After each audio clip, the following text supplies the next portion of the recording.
ایک ہندو لڑکی کے ساتھ ایک مسلمان لڑکے نے بدکاری کی۔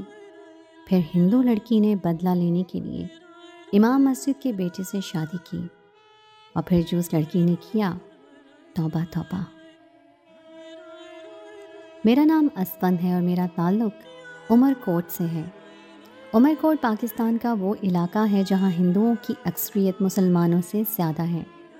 میری یہ کہانی بھی عمر کوٹ کی ایک ایسی ہندو لڑکی کی ہے جس نے نفرت کی آگ میں بہت سی زندگیوں کو جلا کر راکھ کر دیا۔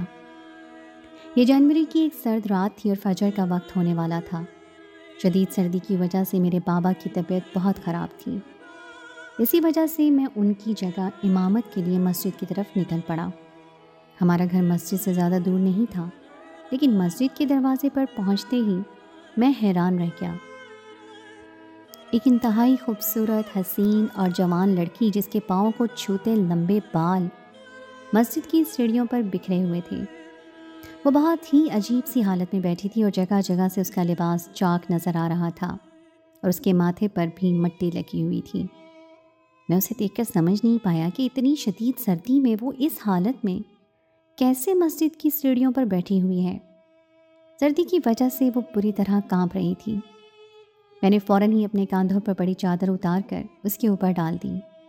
اس نے ایک نظر اٹھا کر میری طرف دیکھا تو اس کی آنکھیں آنسوؤں سے بھری ہوئی تھی۔ مجھے دیکھتے ہی اس کی آنکھوں سے ٹپ ٹپ آنسو بہنے لگے۔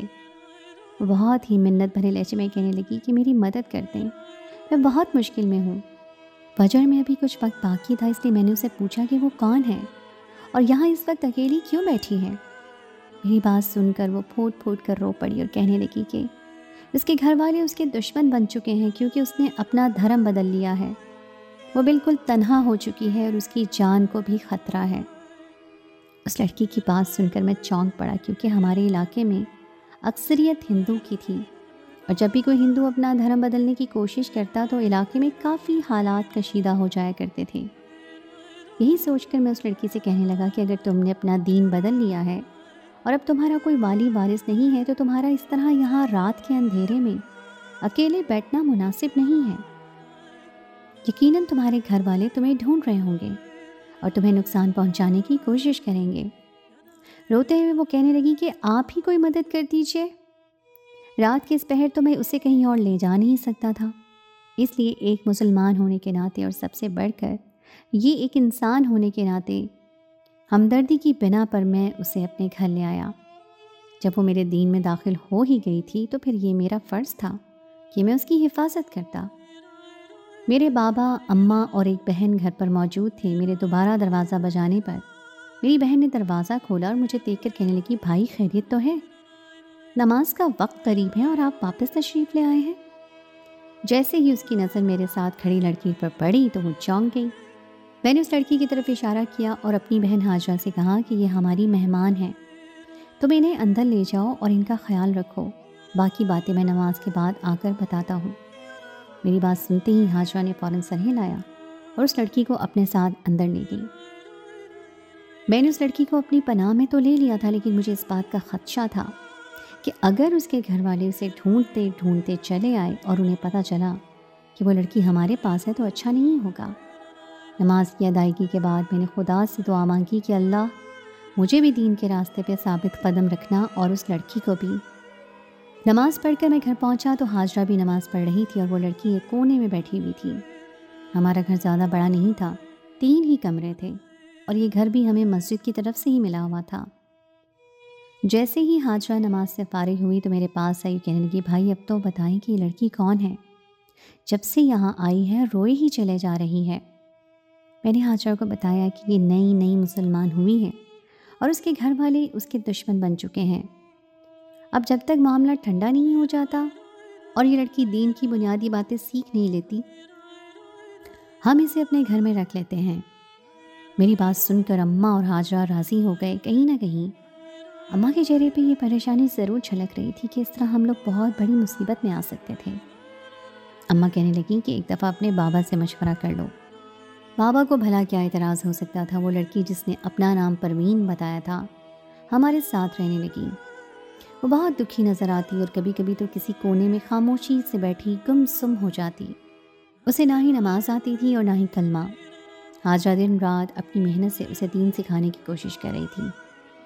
میں نے سوچا تھا کہ کچھ دن اسے اپنی پناہ میں رکھنے کے بعد پھر فیصلہ کروں گا کہ اس کو کہاں بھیجنا ہے، لیکن یہ بات ہماری چار دیواری سے نکل کر پاس پڑوس میں پھیل گئی کہ ہمارے گھر کسی لڑکی نے پناہ لی ہوئی ہے۔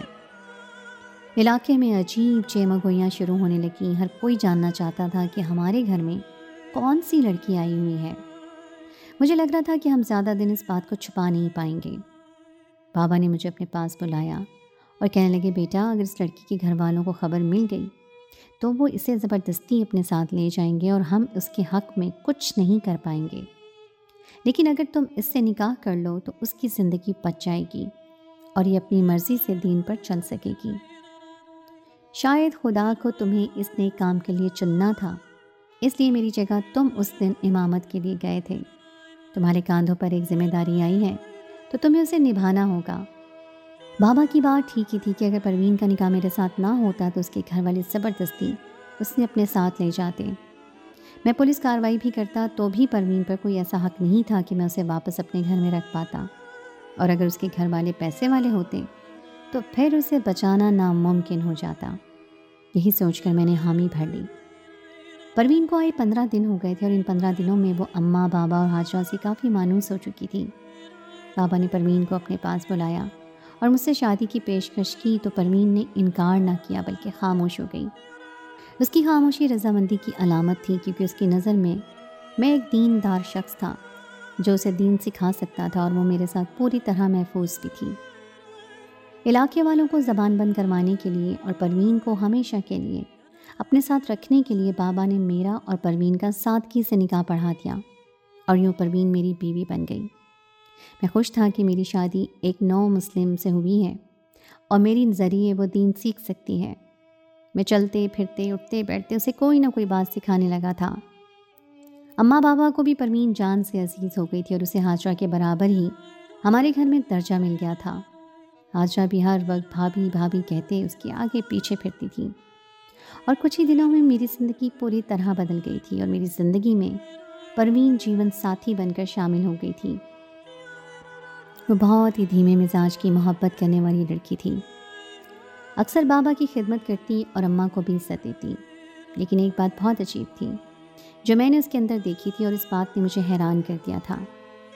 کئی دفعہ میں نے پروین سے اس کے گھر والوں کے بارے میں جاننے کی کوشش کی اور پوچھنا چاہا کہ وہ مسلمان کس طرح ہوئی ہے، لیکن پروین نے کبھی اس بارے میں کوئی بات نہ کی۔ جیسے ہی میں اس کے گھر والوں کے بارے میں کوئی سوال پوچھتا تو وہ رونے لگتی۔ میں اب تک اس بات سے انجان تھا کہ اس کا تعلق کس خاندان یا علاقے سے ہے۔ وہ ہماری مسجد کے دروازے تک کیسے پہنچی تھی؟ دن بہت تیزی سے گزر رہے تھے اور میں اور پروین کی شادی کو 2 مہینے ہو چکے تھے۔ علاقے والوں کی زبانیں بھی بند ہو چکی تھیں، کیونکہ بابا نے سب کو یہی بتایا تھا کہ پروین میری بیوی ہے۔ لیکن ہر گزرتے دن کے ساتھ پروین کا رویہ بدلنے لگا۔ اکثر وہ حاجرہ کو لے کر بازار کے لیے نکل پڑتی اور کئی گھنٹے لگا کر واپس آتی۔ مجھے اس کا بلا وجہ اس طرح بازار میں وقت ضائع کرنا بالکل پسند نہیں تھا، لیکن میں یہ سوچ کر خاموش رہا کہ وہ ابھی مسلمان ہوئی ہے اور میری سختی اسے دین سے بدزن کر سکتی ہے۔ کبھی وہ آدھی رات کو اٹھ کر کمرے سے باہر نکل جاتی اور پتہ نہیں چھت پر کیا کرتی رہتی۔ اس کے انداز کچھ عجیب ہی ہو چکے تھے۔ میں اسے بلانے کے لیے چھت پر جاتا تو وہ ناراض ہو کر کہتی کہ وہ کچھ وقت تنہائی میں گزارنا چاہتی ہے۔ کبھی کبھی مجھے لگتا کہ شاید اسے اپنے گھر والوں کی یاد آ رہی ہے۔ ایک دن میں نے اسے گھر کے ٹیلی فون پر کسی سے بات کرتے سنا، لیکن میرے پوچھنے پر وہ کہنے لگی کسی نے غلطی سے فون ملایا تھا۔ یہاں تک کہ میرا خیال تھا کہ وہ باقاعدہ کسی سے بات کر رہی تھی، لیکن میں یہ سوچ کر کچھ نہیں کہہ رہا تھا کہ وہ میری بیوی ہے اور ایک دن خود ہی مجھے سب کچھ بتا دے گی۔ مجھے کیا خبر تھی کہ اس کی نیت میں کیسا فتور چھپا ہے، اور یہ بات مجھے اس دن پتہ چلی جب پانی سر سے گزر گیا۔ ہماری زندگیوں میں ایک طوفان آیا اور پھر ایک ایسا سچ میرے سامنے آیا کہ میں بے یقین سا پروین کے سامنے کھڑا رہ گیا۔ میں نے اسے جھنجھوڑ کر پوچھا کہ یہ سب کیا ہے، تم مجھے بتاؤ کہ تم کون ہو اور تم نے یہ سب کچھ کیوں کیا ہے؟ آخر مجھ سے شادی کے پیچھے تمہاری کیا وجہ تھی؟ میں نے تو تمہارا کچھ نہیں بگاڑا تھا، پھر تم نے میرے ساتھ ایسا کیسے کیا؟ میری بات سن کر پروین نے مجھے اپنے بارے میں بتانا شروع کیا، جسے سن کر میرے سر پر آسمان گر پڑا۔ میں ایک ایسی لڑکی پر اندھا یقین کر چکا تھا جو بدلہ لینے کے لیے میری زندگی میں شامل ہوئی تھی، اور جس طرح کا بدلہ اس نے مجھ سے لیا تھا وہ سن کر آپ کی روح کانپ اٹھے گی۔ اس نے بتانا شروع کیا کہ اس کا نام پروین نہیں بلکہ پاروتی تھا۔ وہ شروع سے ہی بہت زیادہ دھارمک تھی، اپنے دھرم کی ہر چھوٹی سے چھوٹی بات کا پالن کرنا اس کی عادت تھی، کیونکہ اس نے ایک پنڈت کے گھر جنم لیا تھا۔ دیوالی ہوتی یا ہولی، دسہرا ہوتا یا جگراتا، ہر جگہ ہی وہ اپنے باپ کے ساتھ پوجا میں آگے آگے رہتی۔ وہ اپنے ماں باپ کی اکلوتی بیٹی تھی اور اپنی برادری میں اس کا بہت نام تھا۔ ہر کوئی ہی اس کی بھکتی سے بہت متاثر تھا۔ وہ بھجن گانا شروع کرتی تو ہر کوئی مسحور ہو جاتا۔ اس کے پتا جی نے اس کی بھکتی اور بھگوان کے پرتی پریم دیکھ کر فیصلہ کیا کہ وہ اپنی بیٹی کو پجارن بنائیں گے۔ پاروتی کو بھگوان کے آگے بیٹھ کر بھجن گانے کا بہت شوق تھا، اور اس کے شوق کو مد نظر رکھتے ہوئے انہوں نے اپنی بیٹی کو ایک دوسرے علاقے کے موسیقار کے پاس موسیقی سیکھنے کے لیے بٹھا دیا۔ پاروتی روزانہ استاد صاحب کے پاس جاتی اور خوب ریاض کرتی۔ وہ آنکھیں بند کر کے بھجن گاتی تو مدہوش ہونے لگتی۔ اس کی گائکی کا چرچا دور دور تک ہونے لگا۔ سب کہتے تھے کہ اس پر سرسوتی دیوی کا آشیرواد ہے۔ استاد جی بھی اسے بہت ہی زیادہ خوش تھے۔ انہی دنوں استاد جی کے پاس ایک مسلمان لڑکے الطاف نے آنا شروع کیا۔ وہ لڑکا موسیقی سیکھنے کے لیے آیا کرتا تھا اور اسے گلوکار بننے کا شوق تھا۔ وہ مسلمان تھا اور ایک امام مسجد کا بیٹا تھا۔ اس کے ماں باپ نے اسے موسیقی سیکھنے کی اجازت نہیں دی تھی۔ وہ چوری چپکے سے ہی استاد جی کی خدمت میں حاضر ہوتا تھا۔ الطاف کی آواز میں ایک جادو تھا۔ میں اس کے ساتھ مل کر سر لگاتی تو استاد جی خوشی سے پھولے نہ سماتے اور کہتے کہ تم دونوں کی آواز تو ایک دوسرے کے ساتھ مل کر ایک سما باندھ دیتی ہے۔ استاد جی مجھے اور الطاف کو ایک ساتھ بٹھا کر موسیقی سکھانے لگے تھے۔ جیسے جیسے دن گزرنے لگے میری اور الطاف کی دوستی ہو گئی۔ ہم دونوں کے درمیان کبھی دھرم کی کوئی بات نہیں ہوتی تھی۔ وقت گزرا تو دوستی بڑھتے بڑھتے محبت میں تبدیل ہو گئی۔ الطاف ایک خوبصورت جوان لڑکا تھا اور میں بھی جوانی کے زینے پر قدم جما چکی تھی۔ دونوں ہی جذبات کے دھارے میں بہتے چلے گئے اور پتہ ہی نہیں چلا کہ کب میرے لیے الطاف کے بغیر جینا مشکل ہو گیا، اور جب ہوش آیا تو اس بات کا احساس ہوا کہ ہم دونوں الگ الگ دھرم سے تعلق رکھتے تھے اور کسی بھی طرح ہمارا ملنا ممکن نہیں تھا۔ میں نے اپنی ساری زندگی دیوی دیوتاؤں کو خوش کرنے میں گزار دی تھی، اور اب ایک مسلمان لڑکے سے محبت کر کے میں عمر بھر کی ریاضت تباہی کے دہانے پر کھڑی تھی۔ میں نے الطاف سے الگ ہونے کی بہت کوشش کی، لیکن جب بھی میں اسے دوری اختیار کرتی وہ کسی نہ کسی بہانے سے میرے قریب آ جاتا۔ الطاف کی محبت نے مجھے میرے دھرم سے اس قدر دور کر دیا تھا کہ میں مندر میں کھڑے ہو کر بھجن گانا شروع کرتی تو مجھے معلوم ہی نہ ہوتا کہ میں کیا گا رہی ہوں۔ سب کچھ الٹا سیدھا ہونے لگا تھا، اور اس بات کو میرے پتا جی نے محسوس کر لیا تھا۔ الطاف کے ساتھ رشتہ بڑھا تو میں پوجا پاٹ سے بھی دور ہو گئی، اور پھر میرے پتا جی کو اس بات کی بھنک پڑ گئی کہ میں ایک مسلمان لڑکے کی محبت میں گرفتار ہو چکی ہوں۔ اس لیے پتا جی نے میرا موسیقی سیکھنا بند کروا دیا۔ استاد جی کے پاس جانا بند ہوا تو مجھے احساس ہوا کہ میں تو الطاف کے بغیر ایک پل نہیں گزار سکتی، اور پھر ایک دن مجھے موقع ملا تو میں نے الطاف کو فون کر کے بتایا کہ میں اس کے ساتھ اپنی زندگی گزارنا چاہتی ہوں۔ وہ کہنے لگا کہ ٹھیک ہے، اس کے لیے تمہیں اپنا دھرم بدلنا ہوگا، میں تمہیں مسلمان کر کے شادی کر لوں گا۔ میں نے اپنا کچھ ضروری سامان باندھا اور الطاف کے کہنے پر اپنا گھر چھوڑ کر اس علاقے میں پہنچ گئی جہاں استاد جی کا گھر تھا۔ میں اس سے اس قدر محبت کرتی تھی کہ میں نے ایک دفعہ بھی یہ نہیں سوچا کہ میں اپنے ماں باپ پر کیسا ستم ڈھا رہی ہوں۔ میرا باپ ایک پنڈت تھا، اور یہ بات اس کے ماتھے پر کسی کلنک کی طرح تھی کہ اس کی بیٹی مسلمان ہو گئی ہے۔ الطاف نے رات کے اندھیرے میں مجھے اس جگہ سے اپنے ساتھ موٹر بائک پر بٹھایا اور بہت دور ایک سنسان جگہ پر لے گیا۔ وہاں ایک چھوٹا سا گھر بنا ہوا تھا۔ وہ کہنے لگا آج سے تمہارا نام پروین ہے، تم کچھ دن یہیں رہو اور پھر میں اپنے گھر والوں کو راضی کر کے تمہیں اپنے ساتھ لے جاؤں گا۔ میرا باپ ایک مسجد کا امام ہے، اور اگر میں تمہیں یہاں سے اپنے گھر لے گیا تو میرا باپ تمہیں کبھی نہیں اپنائے گا۔ بس کچھ دنوں کی بات ہے، پھر میں اپنے باپ کو راضی کر لوں گا۔ الطاف کی بات سن کر میں چپ ہو گئی۔ وہ جیسے ہی میرے قریب آنے لگا تو میں نے اسے روک دیا اور کہا کہ جب میں مسلمان ہوئی ہوں تو پھر میں تم سے نکاح کے بعد ہی تم سے تعلق رکھوں گی، کیونکہ اتنا تو میں بھی جانتی ہوں کہ تمہارے دھرم میں بغیر شادی کے یہ سب کرنا گناہ ہے۔ میری بات سن کر الطاف زور سے ہنسا اور کہنے لگا واہ، مجھے تو لگا تھا کہ تم میری محبت میں یہاں آئی ہو تو فوراً ہی میری پیاس کو بجھا دو گی، لیکن تمہیں تو بہت کچھ معلوم ہے۔ میں شادی تک انتظار نہیں کر سکتا، تمہیں آج رات ہی میرا ہونا ہوگا، کیونکہ اگر تمہارا باپ تمہیں ڈھونڈتا ہوا یہاں تک آ گیا تو میں تمہیں حاصل نہیں کر سکوں گا۔ یہ کہہ کر الطاف نے میرے ساتھ زبردستی کرنا شروع کر دی اور بدکاری کر کے اپنا مقصد حاصل کر لیا۔ میں جو اس کی محبت میں اپنا سب کچھ تیاگ کر آئی تھی، اس نے پل بھر میں سب کچھ مٹی کر دیا تھا۔ مجھے اس کے وجود سے گھن آ رہی تھی۔ جاتے جاتے الطاف نے مجھے کہا کہ میں واپس اپنے گھر چلی جاؤں، کیونکہ اسے مجھ سے محبت نہیں ہے، وہ بس میرا کچھ حاصل کرنا چاہتا تھا۔ اسے تو ابھی بہت بڑا گلوکار بننا ہے اور وہ مجھے اپنی زندگی میں شامل کر کے کوئی نئی مصیبت نہیں چاہتا۔ وہ کہنے لگا کہ اس کا باپ ایک عزت دار امام ہے، اور اگر یہ بات سماج کو پتہ چلی کہ وہ ایک ہندو لڑکی کو بھگا کر لایا ہے تو اس کے باپ کی بہت بدنامی ہوگی۔ میں الطاف کے قدموں میں بیٹھ گئی اور روتے ہوئے اسے کہا کہ اب تو میں مسلمان ہو چکی ہوں، تو بدنامی کیسی؟ جب وہ مجھے حاصل کر چکا ہے تو مجھے اپنا نام اور محبت بھی دے دے۔ میری بات سن کر اس نے مجھ پر تھوک دیا اور کہنے لگا کہ جیسے تو اپنے باپ کو چھوڑ کر آئی ہے، ویسے ہی مجھے بھی چھوڑ کر جا سکتی ہیں۔ یہ کہہ کر الطاف مجھے وہیں اس ویرانے میں چھوڑ گیا۔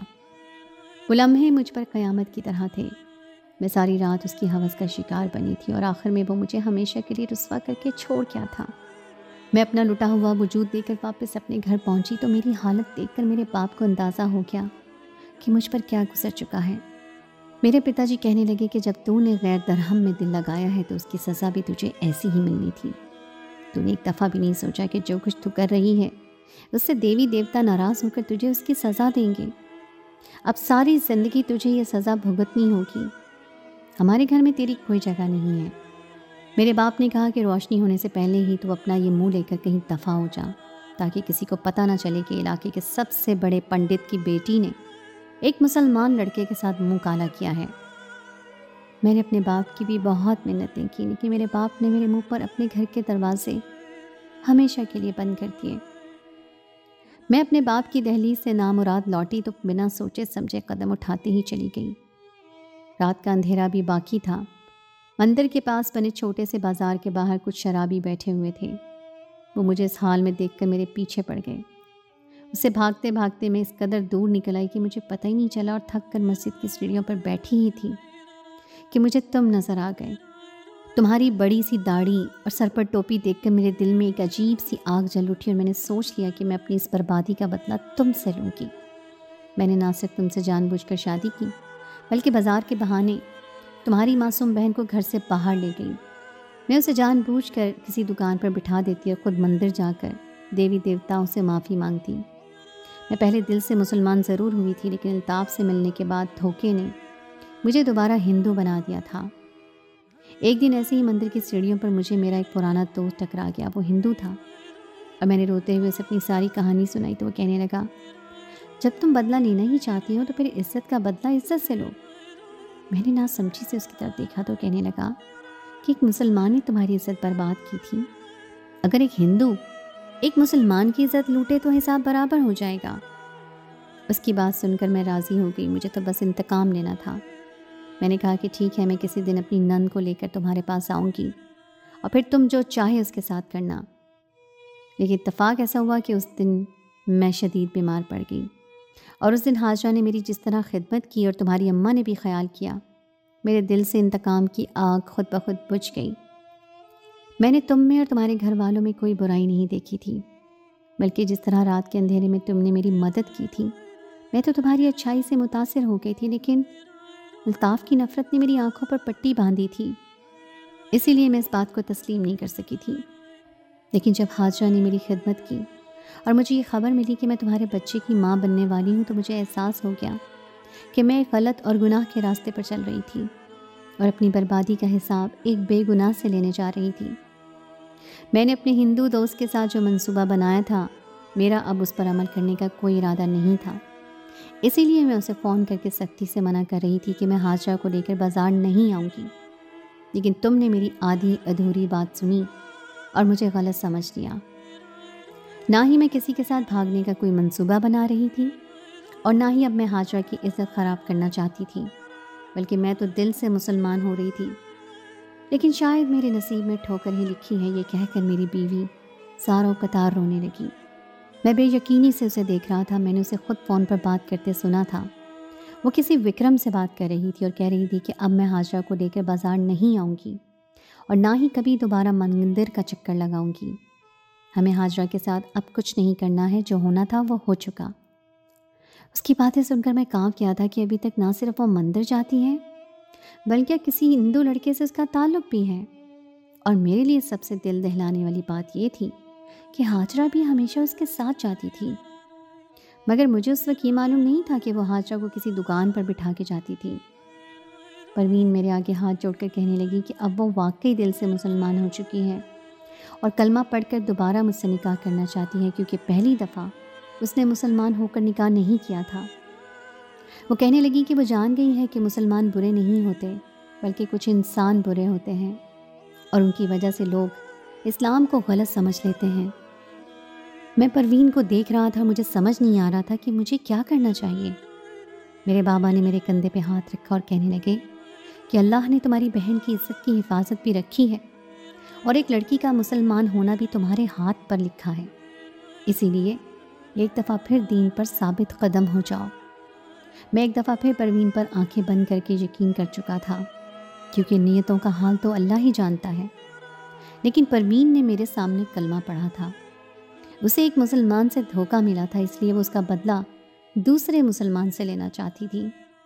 لیکن ایک مسلمان کی اچھائی نے اسے یہ بات سمجھا دی تھی کہ مسلمان برا نہیں ہوتا بلکہ انسان برا ہوتا ہے۔